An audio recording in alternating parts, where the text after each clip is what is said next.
Почитувани, поминаа 5 дена од скандалозните информации за постоењето на натат договор меѓу Македонската шпионска агенција ОТА и Грчката шпионска служба за користење на нелегален софтвер за прислушкување наречен Предатор.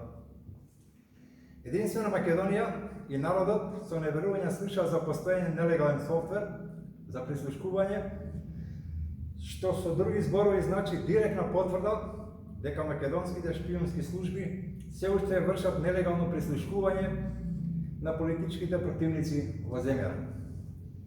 Но уште пострашно е тоа што Македонската шпионска служба ОТА под превезот за размена на пријателски информации всушност праќала тајни документи за македонски граѓани до Грчката шпионска служба.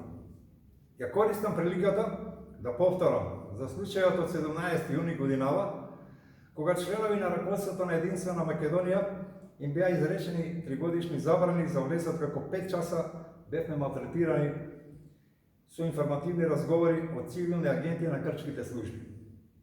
И што е најинтересно, практично ги знаеа сите детали околу патувањето на пешуваката делегација на Единствена Македонија во Нивици, Беломорска Македонија, по повод петогодишнината од така наречениот Преспански договор.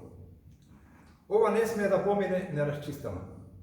За таа цел, Единствена Македонија бара прво одговорност за лицата кои договарале со Грчката шпионска служба користење на нелегален софтвер Предатор, и второ, и колку и какви документи за македонски државјани има пратено Македонската шпионска служба ОТА до грчките тајни служби. Но наместо рачистување на овој скандал, гледаме од власта заташкување на случаја.